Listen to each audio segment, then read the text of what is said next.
لله وكفى والصلاة والسلام على من لا نبي بعده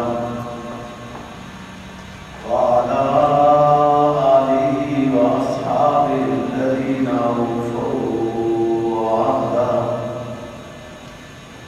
الذين هم خلاصة العرب الأربعة وخير الخلائق بعد الأنبياء. أما بعد فأعوذ بالله من الشيطان الرجيم. بسم الله الرحمن الرحيم. وإذا وقع القول عليهم أخرجنا لهم دابة من الأرض تكلمهم أن الناس كانوا بآياتنا لا يوقنون. قال النبي صلى الله عليه وسلم اللهم إني أعوذ بك من عذاب القبر وأعوذ بك من فتنة المسيح الدجال.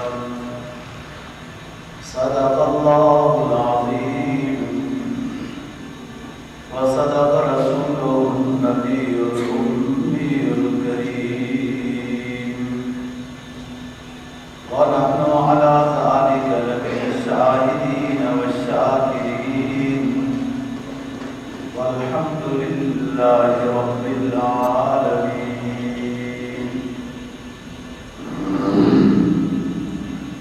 سورہ نمل کی ایک آیت کریمہ اور جناب نبی پاک صلی اللہ علیہ وسلم کا فرمان تلاوت کیا ہے.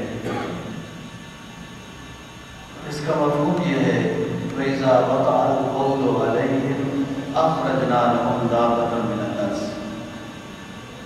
جب ہم قیامت کے واقعہ کرنے کا فیصلہ کر دیں گے تو اس وقت تو زمین سے ایک جانور نکالیں گے. تو کلمہم، یہ جانور لوگوں سے باتیں کرے گا اور یہ کہے گا کہ تم نے اللہ تعالیٰ کی نشانیوں کو دیکھ کر ایمان کیوں نہیں لایا تھا. جناب نبی پاک صلی اللہ علیہ وسلم کا جو فرمان تلاوت کیا ہے اس کا مفہوم یہ ہے. آپ اکثر نماز کے بعد یہ دعا مانگتے تھے کہ اے اللہ میں آپ کی پناہ چاہتا ہوں عذاب قبر سے اور آپ کی پناہ چاہتا ہوں فتنہ مسیح دجال سے اور محیا ممات سے قرضے سے وغیرہ. ان تمام چیزوں سے آپ کی پناہ ہے. گزشتہ جمعے پر بات ہو رہی تھی کہ حضرت عیسیٰ علیہ السلام مقام لد میں دجال کو قتل کریں گے. قرب قیامت کی علامتیں کل 3 طرح کی ہیں. ایک وہ علامات ہیں جو پہلے سے تھوڑی تھوڑی چلی آ رہی ہے. ایک وہ علامتیں ہیں جو قیامت کا قرب بتائیں گی، کیا قیامت قریب ہے. ایک وہ علامات ہیں کہ جس وقت وہ ظاہر ہوں گی تو بس اس کے تھوڑے ہی عرصے بعد قیامت کا وقوع ہو جائے گا. جو علامتیں ابتدائی نشانی کے طور پر ہیں وہ ہو چکی ہیں. ان علامتوں میں یہ بات بھی ہے کہ نبی آخر الزمان صلی اللہ علیہ وسلم کا ظہور ہو گیا. اس کے بعد کوئی نبی نہیں آئے گا، کوئی نئی شریعت نہیں آئے گی. آخر اس کے بعد قیامت ہے. وہ علامتیں کہ جو قیامت کا قریب ہونا بتائیں گی ان علامتوں سے ہم گزر رہے ہیں. امانت ختم ہو جائے گی، بے حیائی عام ہو جائے گی، چاہے لوگ حکمران بن جائیں گے، فلاں فلاں فلاں، لوگ خود غرض ہو جائیں گے، کسی کی کوئی پرواہ نہیں ہوگی. ان حالات سے گزر رہے ہیں۔ نبی پاک صلی اللہ علیہ وسلم اپنے دور میں بھی اپنے ساتھیوں کو قیامت کی علامات سے، دجال کی علامات سے، ان فتنوں سے آگاہ کرتے رہے۔ اس کا مقصد یہ تھا تاکہ یہ ساتھی بھی بعد والے ساتھیوں کو آگاہ کرتے رہیں اور لوگ فتنوں سے اپنے آپ کو بچا سکیں۔ جناب نبی پاک صلی اللہ علیہ وسلم کا جو فرمان آپ کے سامنے تلاوت کیا ہے، یہ دعائیہ جملہ ہے کہ انسان یہ دعا مانگتا رہے کہ اللہ پاک مجھے فتنوں سے محفوظ رکھ، دجال کے فتنے سے، اس طرح کے دیگر فتن سے میں اپنا ایمان محفوظ رکھ سکوں۔ اسی طرح آپ کا فرمان ہے کہ سورہ کہف کی یہ پہلا رکوع اور آخری رکوع اس کی تلاوت کا معمول ہو اس شخص کا، تو وہ بھی ان فتنوں سے محفوظ رہے گا۔ پوری سورہ کہف جمعے کے دن پڑھے اور اچھی بات ہے۔ اسی طرح جناب نبی پاک صلی اللہ علیہ وسلم کا فرمان ہے کہ ان فتنوں سے بچنے کے لیے حسبنا اللہ و نعم الوکیل وعلی اللہ توکلنا، حسبنا اللہ و نعم الوکیل وعلی اللہ توکلنا، یہ دعائیہ جملہ کہ اللہ ہمارے لیے کافی ہے، اللہ پر یہ ہمارا بھروسہ ہے،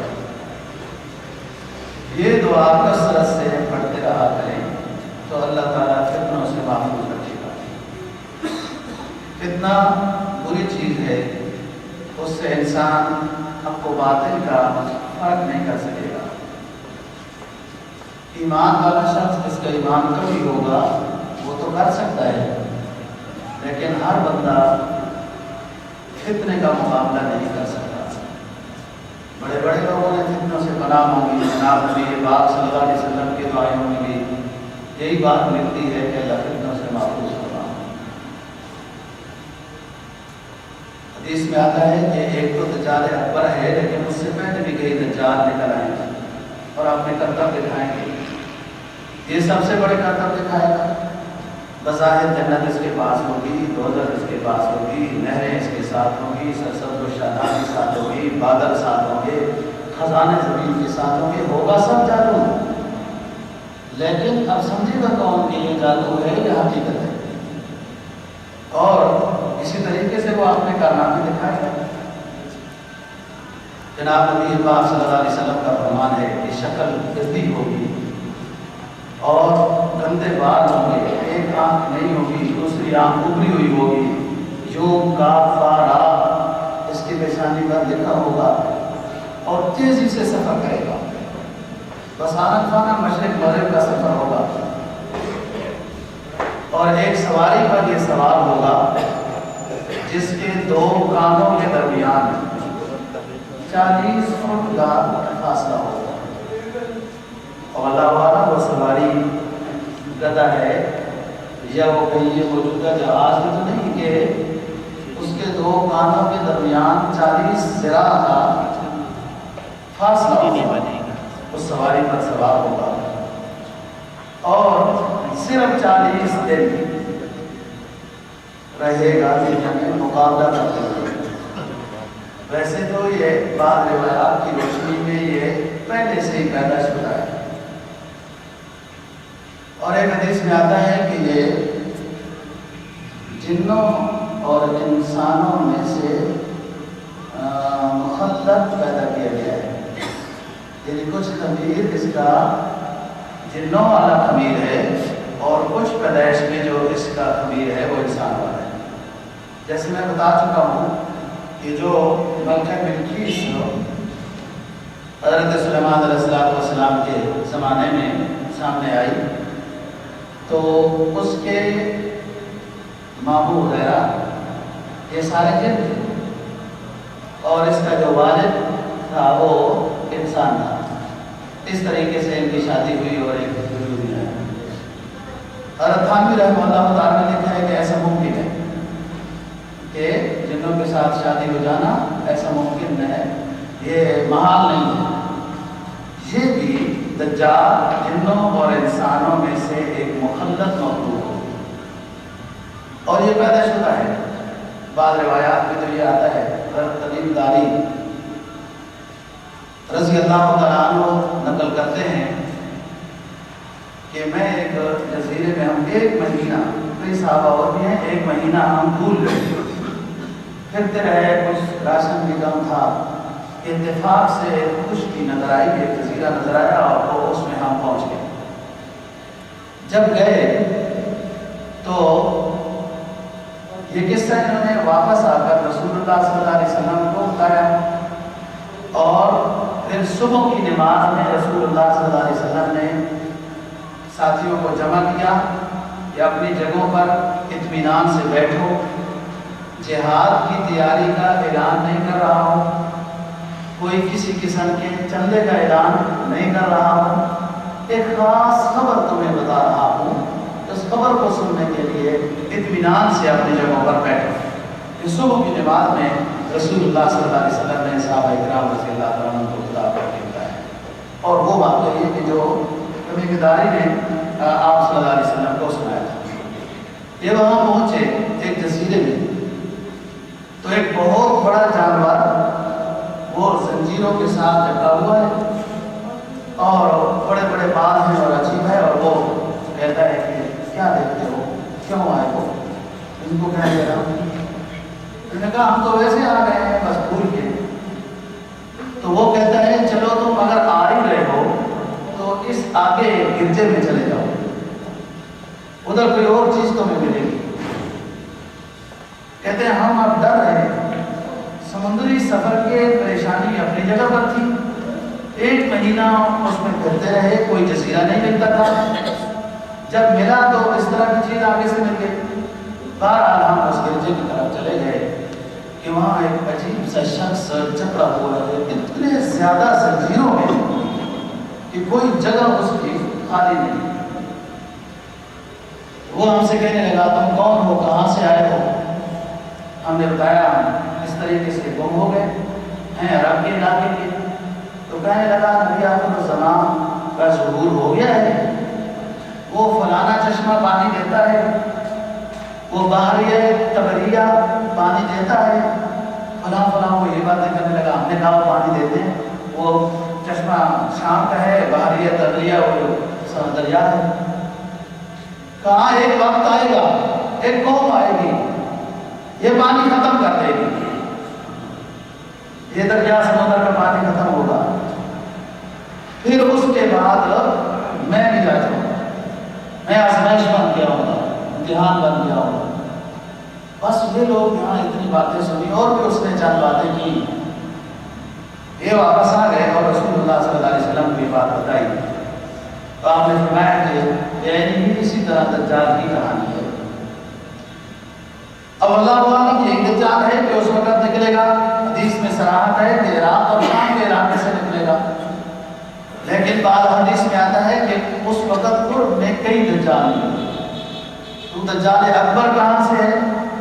یعنی صحت میں قرآن مجید نے جو بتایا وَإِذَا وَقَعَ الْقَوْلُ عَلَيْهِمْ أَخْرَجْنَا لَهُمْ دَابَّةً مِّنَ الْأَرْضِ، کہ جب قرب قیامت کا فیصلہ، قیامت کے وقوع کا فیصلہ ہو جائے گا تو قرب قیامت میں ہم ایک جانور کو نکالیں گے جو لوگوں سے باتیں کرے گا۔ تو یہ دجال کا فتنہ ہے اور اس طریقے سے اس کا آنا ہے، 40 دن صرف اس کا رہنا ہے۔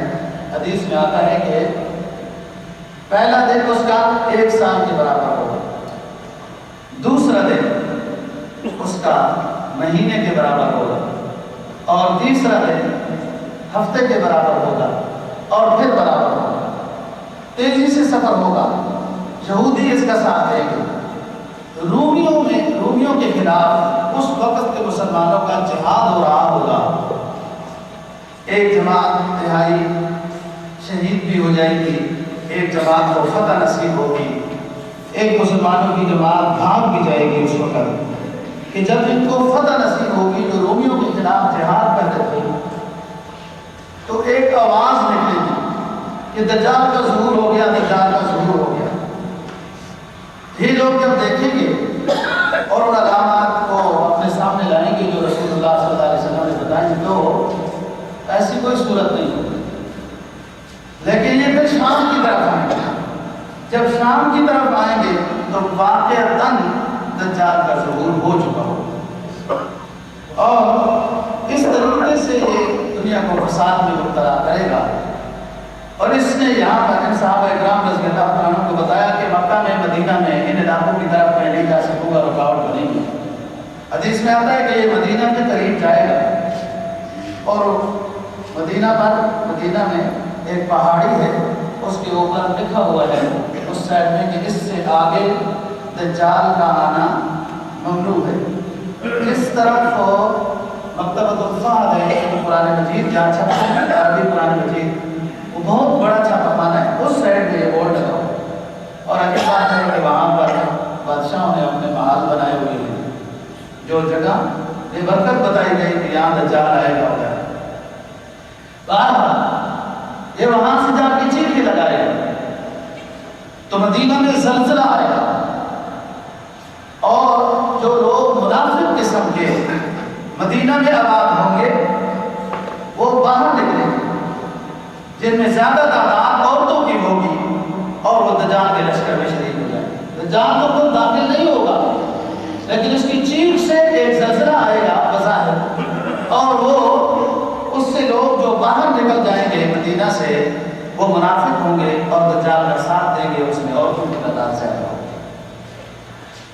تو یہ جن علامات سے دوستوں ہم گزر رہے ہیں، یہ قیامت کے قرب کا بتا رہے ہیں کہ قیامت قریب ہے۔ جو علامات یہ ہیں، حدیث میں جناب نبی پاک صلی اللہ علیہ وسلم کا فرمان ہے کہ قرب قیامت میں 10 بڑی علامتیں ظاہر ہوں گی، پھر اس کے بعد کوئی کسی کی توبہ قبول نہیں، اسلام قبول نہیں وغیرہ۔ اس میں امام مہدی کا ظہور، اور امام مہدی کی پہچان بھی اللہ کا نظام ہے کہ وہ عجیب طریقے پر ہے۔ مدینہ سے ہوگا، حضرت فاطمہ رضی اللہ عنہ کی اولاد میں سے ہوگا، محمد نام ہوگا، والد کا نام عبداللہ ہوگا، امی کا نام آمنہ ہوگا۔ اور میں نے بتایا کہ پچھلے جمعے میں کہ طواف کرتے ہوئے 40 سال کی عمر میں شام کے اللہ والے لوگ وہ پہچانے کے امام مہدی کو اور گئے۔ امام مہدی بظاہر علم دین جیسے ایک رسمن حاصل کیا جاتا ہے، ایسے حاصل نہیں کرے، من جانب اللہ اس کو علم عطا کر دیا جائے گا، القاء کر دیا جائے گا، اور وہ سارے علوم، عدل و انصاف، نماز، روزہ، یہ سب چیزیں وہ جانتا ہوگا۔ بہرحال تو فرمایا کہ 10 علامتیں بڑی جب ظاہر ہو جائیں گی، اس کے بعد قیامت کا وقوع یقینی ہے۔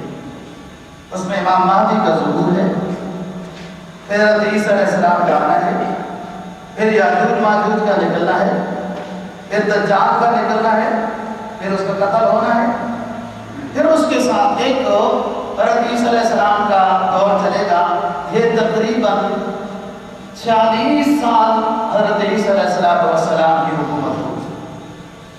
پھر یہ نظام آگے جائے گا جو بتاتا ہوں کہ ایک دھواں آئے گا جو فضا کو تاریک کر دے گا۔ پھر مشرق، مغرب اور عرب میں ایسے زلزلے آئیں گے کہ زمینیں اپنے اندر اپنے بڑے بڑے شہروں کو لے لیں گی، دھنس جائیں گے علاقے، اور قعر عدن یمن کے علاقے سے ایک آگ نکلے گی، جو آگ لوگوں کو ہکاتی ہوئی شام کی طرف لے جائے گی۔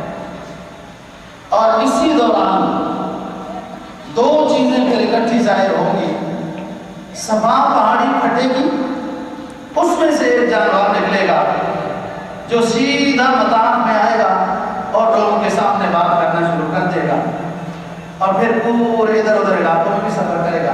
جیسے وہ دابا، وہ جانور نکلے گا اور باتیں کرے گا، اسی دن سے سورج مغرب سے طلوع ہونا شروع ہو جائے گا، اور جب سورج مغرب سے طلوع ہونا شروع ہو جائے گا تو حدیث میں آتا ہے اس وقت لوگ سارے ایمان لانا شروع کر دیں گے، کافر بھی کلمہ پڑھنے لگیں گے، لیکن اس وقت کوئی کلمے کا اعتبار نہیں ہوگا، اور کوئی مسلمان بھی اس وقت نہیں ہوگا۔ جو بظاہر مسلمان اس وقت ہوں گے، اپنے آپ کو کہلا رہے ہوں گے، وہ حقیقت میں مسلمان نہیں ہوں گے، وہ توبہ میں لگ جائیں گے، لیکن وہ مسلمان اس سے پہلے جا چکے ہیں۔ تو بات کر رہا ہوں کہ حضرت عیسیٰ علیہ السلام کا دور آئے گا دجال کو قتل کرنے کے بعد، یہ عدل و انصاف کا دور ہوگا۔ اس دوران حضرت مہدی کی جو ملاقات شام کے علاقے میں ہوگی تو وہ 2 سال میں معیت ہوگی حضرت عیسیٰ علیہ السلام کے ساتھ، ساتھ ساتھ خلافت قائم کریں گے امام مہدی رحمہ اللہ تعالی، اور عدل و انصاف ہوگا، لیکن قد و قطاعت اور جہاد بھی رہے گا۔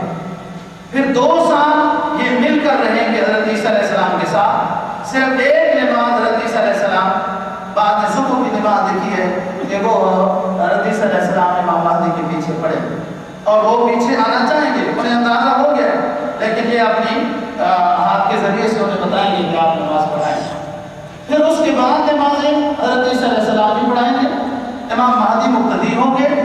اس وقت جو خلافت حضرت عیسیٰ علیہ السلام کی ہوگی، بس یہ وفات پا جائیں گے 2 سال میں، اور جنت بیت المقدس میں ان کو دفن کیا جائے گا امام مہدی رحمہ اللہ تعالی۔ یہ 40 سال جو حکومت خلافت کی حضرت عیسیٰ علیہ السلام کی ہوگی، دنیا میں کوئی کافر نہیں رہے گا۔ یاجوج ماجوج کے خلاف جو دعا ہوگی وہ گل سڑ جائیں گے، مر جائیں گے، پھر پرندے آئیں گے ان کو اٹھائیں گے، اور پھر اس کے بعد وہ سمندروں میں پھینکیں گے، بارش آئے گی، وہ ساری بدبو ختم ہو جائے گی، زمین کھل جائے گی حضرت عیسیٰ علیہ السلام کی دعا سے۔ جب یہ حضرت عیسیٰ علیہ السلام کا جہاد دجال کے خلاف اور دجال کے حمایتیوں کے خلاف شروع ہوگا تو حضرت عیسیٰ علیہ السلام کو اللہ ایک ایسا معجزہ عطا کریں گے کہ آپ کی سانس سے یہودی اور کافر مرتے جائیں، دور دور تک جہاں آباد ہیں۔ حدیث میں آتا ہے کہ اس وقت غزوہ ہند ہوگا، ہندوستان میں اس وقت کے یہ سارا علاقہ ہندوستان ہے، ایک ہندوستان کے خلاف جہاد ہوگا، بادشاہوں کو گرفتار کیا جائے گا، مسلمانوں کو فتح ہوگی، اور پھر اس کے بعد یہ لوگ بھی شام کی طرف چلے جائیں گے، یہ فاتح امام مہدی کا جو ساتھ دیں گے، حضرت عیسیٰ علیہ السلام کا جو ساتھ دیں گے، غزوہ ہند میں جو شریک ہوں گے، اور ایک حدیث میں قسطنطنیہ ترکی کا علاقہ بھی فتح کیا جائے گا۔ اللہ عالم، اب تو یہ مسلمان ہیں، ہو سکتا ہے قرب قیامت میں حالات کیا ہوں گے کہ اس وقت ان کا کیا عقیدہ نظریہ ہوگا کہ ان کے خلاف بھی جہاد ہوگا۔ جو ان 4 جماعتوں میں جہاد کے ساتھ شریک ہوگا، ان کا ہم نوا ہوگا، وہ کامیاب جماعت ہے، اللہ اس کی مغفرت کریں گے، اور ان مجاہدین کو ثواب صحابہ کرام رضی اللہ تعالیٰ عنہ کے برابر ہوگا جو غزوہ بدر اور احد میں شریک ہوئے تھے، جو ان 4 جماعتوں کا ساتھ نہیں ہے۔ ہندوستان کے غزوے کے بارے میں، قسطنطنیہ کے بارے میں، اور امام مہدی کے ساتھ جو دیں گے، اور حضرت عیسیٰ علیہ السلام کے ساتھ۔ یاجوج ماجوج ختم ہو گئی، حضرت عیسیٰ علیہ السلام کا دور آ گیا، حالانکہ اس سے پہلے بہت کہن کا دور دیکھیں گے، بہت کہن کا دور دیکھیں گے۔ حالت یہ ہوگی کہ جو دجال کا ساتھ دیں گے وہ خوشحال نظر آئیں گے، ان کے پاس پیسہ بھی ہوگا، ظاہر عزت بھی نظر آئے گی، آپ لوگوں کو نظر آ رہی ہے۔ اور جو اللہ اور اللہ کے رسول کا ساتھ دے رہے ہوں گے وہ پریشان ہوں گے، ان کے پاس کوئی صحیح کھانے کا نہیں ہوگا، جو چاہیں گے وہ نہیں ملے گا، اور اگر وہ چاہیں بھی تو اتنا مہنگا ہوگا کہ اس ان کے لیے خریدنا مشکل ہوگا۔ دیکھو نا، یہ دجال کی پیروی ہو رہی ہے نا، پاکستان کی پیدا کی ہوئی چیز وہ پاکستانی کو نصیب نہیں ہے، باہر سے آئے جو چیز وہ مہنگی ملے یا نہ ملے، اس سے کیا ملا؟ نندہ پاکستان کی پیداوار ہے، یہ ہر روز کی لائنیں دیکھتے ہو تماشا، یہ ہمیں بیوقوف اور الو بنایا جا رہا ہے، یہ گیس پاکستان کی پیداوار ہے، اور بہت ساری چیزیں جو پاکستان کی پیداوار ہے، پاکستان کے عوام محروم ہے یا انہیں ملتی نہیں ہے، ملے تو اتنی مہنگی ملتی ہے کہ وہ یہ دجالی دور ہے کہ ایک مشکل دور آئے گا، اور ان کا ساتھ جو دیں گے وہ بڑے اچھے حالات والے ہوں۔ دیکھ رہے ہو اب کیا حالات ہیں کہ یہ جب نظام ختم ہوگا اور عیسیٰ علیہ السلام کا دور آئے گا تو پھر خوشحالی آئے گی، زمین اپنے خزانے اگلے اور ہر طرح کی رزق کی فراوانی ہوگی، عدل و انصاف ہوگا، دلوں میں ذرہ برابر بھی کینہ نہیں ہوگا، سب آپس میں ہمدرد ہوں گے۔ پھر حضرت عیسیٰ علیہ السلام کی وفات مدینہ طیبہ میں ہوگی، وہاں آپ کو دفن کیا جائے گا، مسلمان جنازے میں شریک ہوں گے۔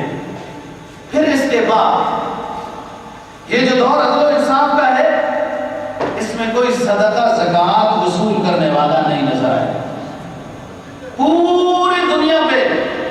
اسلام کا بول بالا ہوگا، ایک کافر بھی نہیں ہوگا، اور جزیہ ٹیکس یہ سب کچھ ختم، کیونکہ جزیہ تو ذمہ پر لگایا جاتا ہے، تو ذمہ تو ہوگی ہی نہیں، سب مسلمان ہیں۔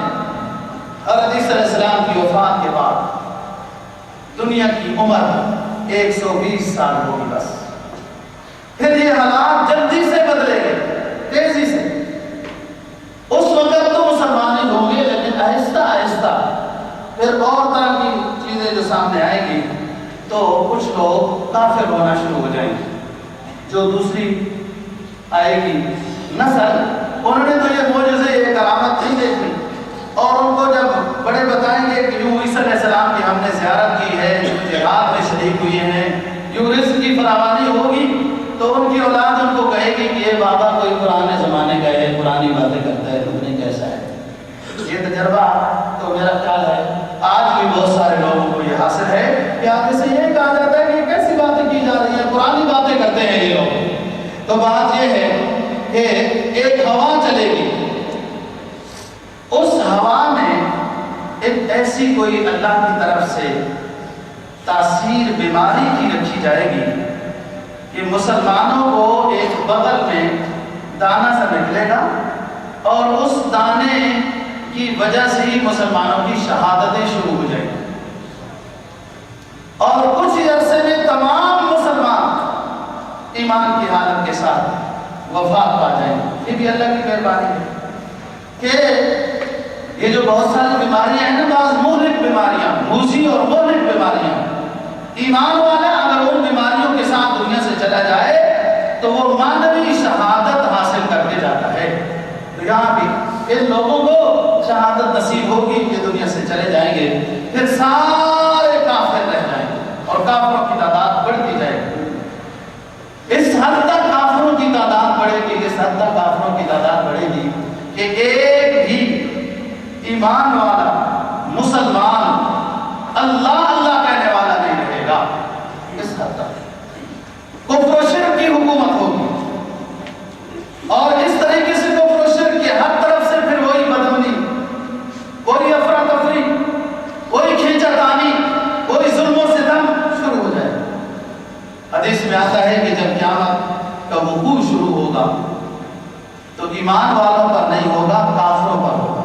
جب سور پھونکی جائے گی، قیامت شروع ہو جائے گی، اس سے پہلے ایمان والے، جو صحیح ایمان والے، حقیقی ایمان والے ہیں، اللہ پاک اٹھا لے گا، ان کو یہ منظر نہیں دکھائے گا۔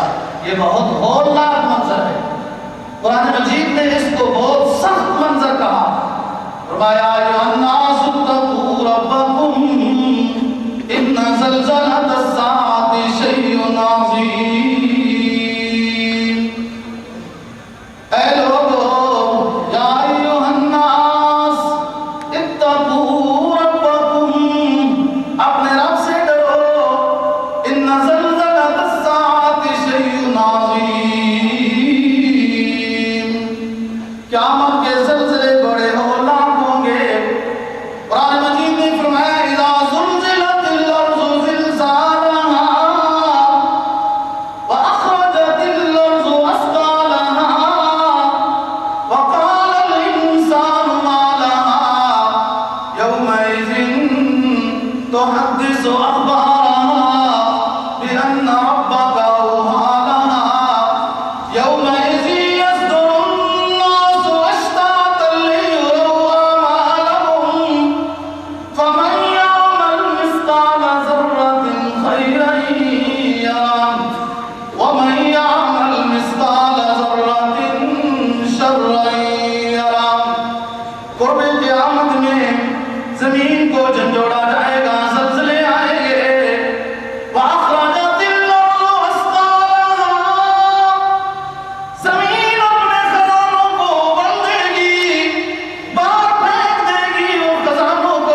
مشرق اور مغرب میں زمینیں دھسیں، مسلمان دنیا سے چلے گئے۔ اس دوران حبشی، حدیث میں آتا ہے کہ لوگ بیت اللہ کے اوپر حملہ کریں گے، تو اس طرف ممکن ہے کچھ مسلمان بھی ہوں، لیکن وہ کامیاب نہیں ہو سکیں گے۔ اللہ عالم الثواب، حدیث میں آتا ہے وہ ہر شخص کی پنڈلیاں پتلی ہوں گی، پنڈلیاں پتلی ہوگی، پیشانی بڑی ہوگی، اور یہ مکہ مکرمہ پر حملہ کرے گا، لوگوں کو خراب کرنے کی کوشش کرے گا۔ بہرحال یہ بھی قیامت کے قریب ہوگا، اور یہ لگتا ہے کوئی اس طرح کی نشانیاں آہستہ آہستہ اس طرح کی پنڈلی والوں کی شروع ہو چکی ہیں۔ تو اللہ پاک اس وقت بیت اللہ شریف کو اٹھا لیں گے، اور بھی اس طریقے سے مقدس جگہوں کو اٹھا لیں گے۔ بعض حدیث میں آتا ہے کہ تمام مساجد کو اللہ پاک اٹھا لیں گے۔ ایمان والے مسلمان تو ہوں گے نہیں، بس برباد کرنے والے ہوں گے۔ اس بے ادبی سے بچانے کے لیے اللہ پاک اس چیز کو اٹھا لیں گے۔ اب یہ حالات بدل رہے ہیں، کفار کا دورہ ہے کہ اسی دوران اخرجنا لهم من الارض، کہ وَإِذَا وَقَعَ الْقَوْلُ عَلَيْهِمْ أَخْرَجْنَا لَهُمْ دَابَّةً مِّنَ الْأَرْضِ تُكَلِّمُهُمْ أَنَّ النَّاسَ كَانُوا بِآيَاتِنَا لَا يُوقِنُونَ، کہ صفا پہاڑی پھٹے گی، اور صفا پہاڑی پھٹنے کے بعد وہاں سے ایک جانور نکلے گا، جو جانور اپنے جسم کو اجھاڑتا ہوا آئے گا، ایمان والا ہوگا، ایک جانور ایمان والا ہوگا، سیدھا مطاف میں آئے گا، اور مطاف میں آ کے لوگوں کو بتائے گا کہ تم نے اللہ کی بات نہیں مانی، اللہ کے رسول کی بات نہیں مانی، اب بڑی نشانی ظاہر ہو چکی ہے۔ لوگ اس وقت ماننا شروع ہو جائیں گے، اور میں ابھی بتا چکا ہوں کہ مغرب سے سورج طلوع ہونا شروع ہو جائے گا۔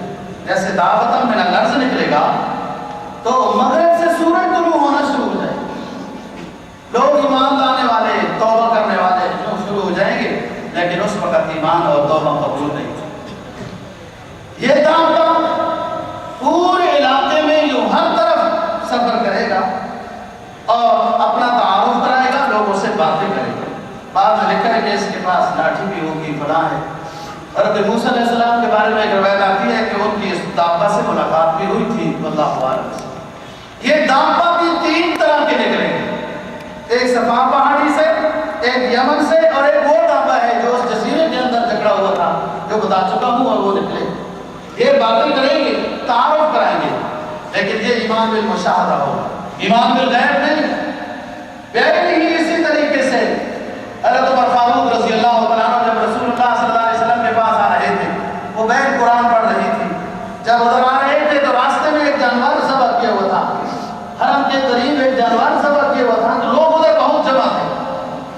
حضرت عمر فاروق رضی اللہ تعالیٰ عنہ تو دار حکم میں آ رہے تھے جہاں رسول اللہ صلی اللہ علیہ وسلم اپنے ساتھیوں کے پاس ہے، کہ جب لوگوں کا اجتماع دیکھیں گے کہ یہ لوگ ادھر کیوں ہیں، اس گائے کے بچے کو جو ذبح کیا جا رہا ہے جمع ہے، جب وہاں قریب جائیں گے تو وہ گائے کا بچہ ذبح شدہ آواز لگائے گا کہ اے لوگوں، تمہارے علاقے میں ایک کامیاب شخص کا ظہور ہو چکا ہے، تم اس کو مانو، اس پر ایمان لاؤ، وہ توحید کا درس دے رہا ہے، شرک سے بچا رہا ہے۔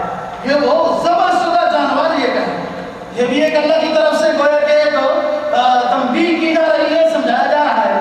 تو حضرت عمر فاروق رضی اللہ عنہ گھر سے جو نکلے تھے تو غصے کی حالت میں تھے کہ یہ کیا میرا بہنوئی، اور یہ بہن قرآن پڑھتی ہے، اور کیا اسلام قبول کیا ہے نا۔ راستے میں یہ بات پیش آ گئی، جب رسول اللہ صلی اللہ علیہ وسلم کے سامنے گئے تو آپ کے غلاموں میں شامل ہو گئے، ایمان۔ یہ اسی طرح دعویٰ مختلف علاقوں میں پھر کے لوگوں کو بتائے گا۔ اور اس دعویٰ کے بارے میں عبداللہ بن عمر رضی اللہ تعالیٰ عنہ روایت کرتے ہیں کہ ہر جانور کی شبیہ اس دعویٰ کے ساتھ متعلق ہوگی، کسی جانور کی طرح اس کا گول، کسی کے پاؤں، کسی کے کان، کسی کی آنکھ، کسی کے منہ، کسی کے ہاتھ، اس طریقے سے تمام جو جانور ہیں اس طرح۔ تو یہ اب زوال کا دور شروع ہو چکا ہے، خرابی کا دور، قرب قیامت کا دور شروع ہو چکا ہے۔ رسول اللہ صلی اللہ علیہ وسلم جب اپنے بعض نصیحت میں قرب قیامت کی علامات بیان کرتے تھے تو زیادہ پریشان ہو جاتے، چہرہ آپ کا سرخ ہو جاتا تھا، اور ساتھ فرماتے تھے کہ میں کیوں نہ پریشان ہو جاؤں، میں کیوں چین سے بیٹھوں کہ اسرافیل نے اپنا منہ سور کے اندر رکھ کر اپنے رب کے امر کا انتظار کر رہا ہے کہ کب اللہ حکم دے گا اور میں سور پھونک دوں گا، اتنی قریب آ چکی ہے قیامت، تو میں کیسے چین سے بیٹھوں؟ میں آپ لوگوں کو ڈراتا ہوں کہ اس طرح کے فتن سے اپنے آپ کو بچاؤ، اور ان فتنوں سے بچنے کا مین اور ایک ہی حل ہے کہ انسان اللہ اور اللہ کے رسول کی تعلیمات کے قریب ہو جائے، عقیدے کے اعتبار سے، اعمال کے اعتبار سے، معاملات کے اعتبار سے، معاشرت کے اعتبار سے تو کامیاب ہے، اور اگر کسی شعبے میں بھی کسی غیر کو لیا تو دیکھو ناکام ہو گیا۔ اللہ اور اللہ کے رسول کی حق والی صدائیں آپ کے زمانے سے لے کر آج تک ہو رہی ہیں، بتایا جا رہا ہے حق راستہ کیا ہے، قرآن و حدیث کا راستہ کیا ہے، گمراہی کا راستہ کیا ہے، اللہ اور اللہ کے رسول کا راستہ کیا ہے، دجالوں کا راستہ کیا ہے، یہ بتایا جا رہا ہے۔ آواز لگ رہی ہے، ایک وقت ایسا آئے گا دوستو آواز اٹھتے، ایک ہے کہ وہ جب قیامت آئے گی تو یہ چیزیں اٹھائی جائیں گی، اس میں قرآن بھی اٹھا لیے جائیں گے اور علماء حفاظ قاری بھی اٹھا لیے جائیں گے، وفاتیں جلدی۔ صحابہ نے پوچھا کہ حضرت ان علماء اور حفاظ کے دلوں سے قرآن کو اور علم کو نکال لیا جائے گا؟ تو آپ نے فرمایا کہ نہیں، ان کے اوپر جلدی جلدی وفاتیں ہو جائیں گی، بس یوں علم اٹھ جائے گا، قرآن نسخوں کی صورت میں اٹھا، اللہ کی آواز بہت طرف آتی ہے۔ اس صاحب دل نے کہا نا کہ عشق کی چوٹ تو پڑتی ہے سبھی پر یکساں، اللہ کی آواز، اللہ کے آخری حبیب کی آواز تو پڑتی ہے یکساں، عشق کی چوٹ تو پڑتی ہے سبھی پر یکساں، مگر ظروف کے بدلنے سے آواز بدل جاتی ہے۔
اسلام کی طرف تو غربت نظر آتی ہے، پریشانی نظر آتی ہے، کچھ دکھ نظر آتے ہیں، تو مسلمان کو یہ سوچنا چاہیے میری تاریخ کیا ہے، میرے اسلام کیسے گزرے ہیں۔ سب سے اونچے ہستیاں انبیاء علیہ السلام، پھر اس کے بعد صحابہ کرام رضی اللہ عنہ اور محدثین علماء فقہاء، ان کے حالات کیسے گزرے ہیں، کیسے کیسے دین کی خدمت میں ان پر پریشانیاں آئی، اور اگر ہم پر بھی دین کی وجہ سے، دین داری اپنانے کی وجہ سے، سنت کو زندہ کرنے کی برکت سے پریشانی آتی ہے، تو لگتا یہ ہے کہ اس پریشانی میں ہی اللہ خوش ہے۔ اللہ پریشانی میں بھی بعض کو وہ مقام عطا کرتا ہے جو عبادت و ریاست میں نہیں ملتا، دیکھنا چاہتا ہے، بیماری دیتا ہے، پھر دیکھتا ہے یہ کس طرح ہمیں یاد کرتا ہے، اس سے بیمار کو ثواب ملتا ہے۔ یہی تو وجہ ہے بیمار کی دعا قبول ہوتی ہے، کیوں؟ اللہ اس کے پاس ہوتا ہے، وہ اللہ کو یاد کرتا ہے۔ بیمار کو پتہ ہے کہ ان دوائیوں میں بھی مسلمان بیمار ہو، ایمان والے بیمار ہو، یہ معلوم ہے ان دوائیوں میں، یہ ڈاکٹروں میں، یہ ٹیسٹوں میں، فلاں میں شفا دینے والا میرا اللہ ہے۔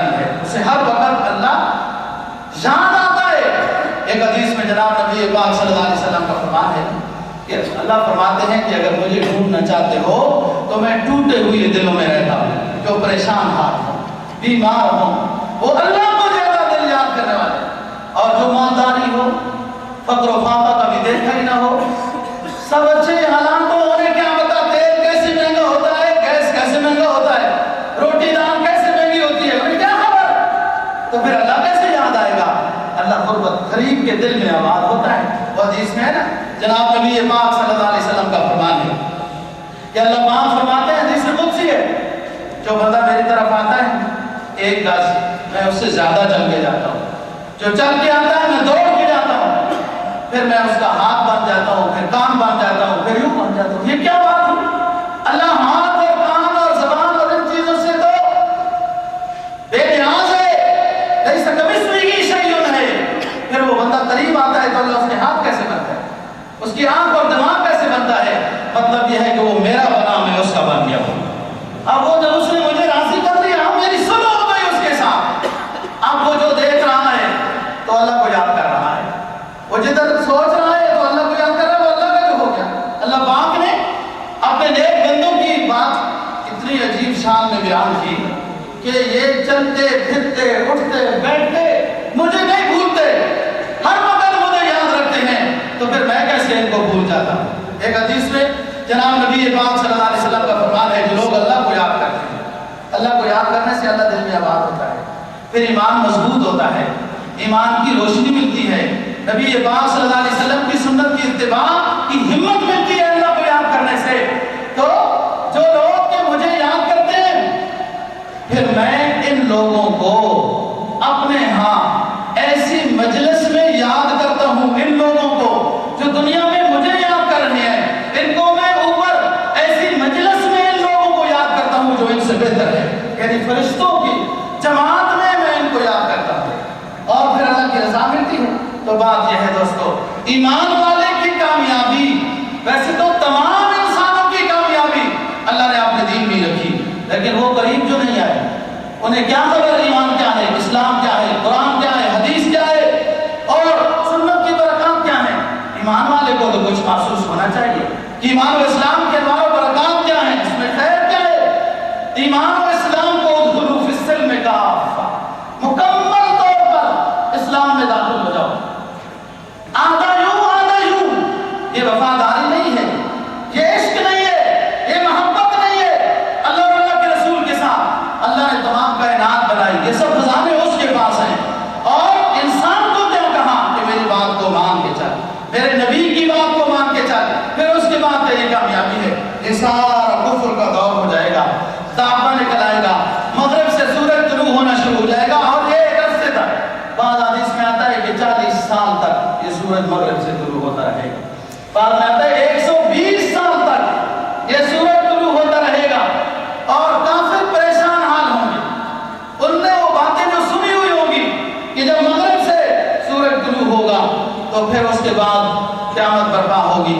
یہ کافروں کے طریقے ہیں، کبھی کس طریقے سے مسلمان کو آزماتے ہیں، کبھی پریشان کرتے ہیں، 21 دسمبر کو یہ ہونے والا ہے، فلان ہونے والا ہے۔ یہ بھولا مسلمان جو اسلام سے دور رہتا ہے، اسے کچھ پتہ نہیں ہے تو یہ یوں ہی ڈرتا رہتا ہے کہ ہاں تو یہ ہونے والا ہے، سیارہ ٹکرانے والا ہے، تو فلان ہونے والا ہے، تو یہ ہونے والا ہے، اور یہ ہمیں بیوقوف بنا۔ دیکھو میں اس لیے ان 2-3 جمعوں کے اوپر ان موضوعات کا انتخاب کر رہا ہوں کہ جو علامات قیامت آئے گی، اس طریقے سے ظہور ہوگا دجال کا، یاجوج ماجوج کا، حضرت عیسیٰ علیہ السلام کا، امام مہدی کا، دعوت من الارض، اور مغرب سے اس کے بعد قیامت کا نظام ہے، سورج اپنے برجوں پہ چلتا ہے۔ قرآن نے قسمیں کھا کے کہی وہ اپنے سسٹم میں، فرمایا والسماء ذات البروج والیوم الموعود، یہ سورج اپنے راستوں پہ رواں ہے، یہ چاند اپنے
قرآن نے اعلان فرمایا اور میں وَنُفِخَ فِي الصُّورِ فَصَعِقَ مَنْ فِي السَّمَاوَاتِ وَمَنْ فِي الْأَرْضِ إِلَّا مَنْ شَاءَ اللَّهُ وَكُلٌّ أَتَوْهُ دَاخِرِينَ۔ جب سور پھونکی جائے گی سارے دھڑم سے گر جائیں گے، تباہ ہو جائیں گے۔ وَتَرَى الْجِبَالَ تَحْسَبُهَا جَامِدَةً وَهِيَ تَمُرُّ مَرَّ السَّحَابِ۔ آپ دیکھتے ہو ہر روز ان پہاڑوں کو کتنی مضبوطی کے ساتھ یہ جڑے ہوئے ہیں، یہ سب بکھر جائیں گے، روئی بن جائیں گے، سب ختم ہو گیا۔ اللہ پاک اسرافیل سے پوچھیں گے کون رہ گیا ہے؟ اسرافیل بتائیں گے میں رہ گیا ہوں میرے رب، اسرائیل رہ گیا ہے، میکائیل رہ گیا ہے، جبرائیل رہ گیا ہے، اور سارے علودگی میں ہیں۔ اللہ پاک فرمائیں گے او اسرافیل ان فرشتوں کو بھی اس ہوا کے ذریعے سے یہ پیغام دے دو کہ یہ بھی ختم، میکائیل ختم، اسرائیل ختم۔ جب جبرائیل کا نمبر آئے گا پھر اللہ پاک پوچھیں گے اے ملک الموت بتاؤ جبرائیل بھی ختم ہے یہ موجود؟ وہ بتائے گا باقی تو سب ختم مگر ایک جبرائیل باقی ہے۔ اللہ پاک فرمائیں گے اس آواز کے ذریعے سے یہ پیغام سنا دو کہ آج کوئی بھی نہیں بچے گا، جبرائیل تو بھی ختم ہو جا۔ جبرائیل اپنے پروں کے ذریعے سے زمین پہ اور سب ختم۔ اللہ پاک فرمائیں گے اب میرا حکم ہے تم بھی مر جا، بس وہ بھی مر جائے گا، پھر کائنات میں کوئی بھی نہیں۔ حدیث میں آتا ہے وہ کرسی اللہ پاک کی، عرش، لوح، قلم اور ارواح، انبیاء علیہ السلام اور شہداء امت اسلام، یہ شہداء ان کے اوپر یہ جزا فنا نہیں ہوگی۔ پھر اللہ پاک یہ اعلان کریں گے لمن الملک اليوم، بتاؤ دنیا کے وڈیروں جو ہر روز اعلان کرتے تھے جمہوریت جوان ہو رہی ہے، کوئی کہتے تھے آمریت جوان ہو رہی ہے، کوئی چنگیز کا پیغام لے کر آئے، کوئی دجال کا پیغام لے کر آئے۔ آج بتاؤ دنیا میں بڑے بڑے بادشاہ، اب تو بتاؤ کس کی حکمرانی ہے؟ لمن الملک اليوم، اللہ کی آواز لگے گی، بار بار یہ صدا اونچے گی، گونجے گی، کوئی جواب نہیں ملے گا۔ اللہ پاک خود ہی پھر جواب دیں گے للہ الواحد القہار، بس صرف آج میری ہی حکمرانی ہے۔ سروری زیبا سروری زیبا فقط اس ذات کے ہم تاکو ہے، حکمراں ہے ایک وہی باقی بتان آزری۔ بس قیامت برپا ہو جائے گی، اس کے بعد دوبارہ زندہ کیا جائے گا، حساب و کتاب کے لیے کھڑے ہوں گے۔ اللہ دین کی سمجھ نصیب فرمائے۔ واہ خدا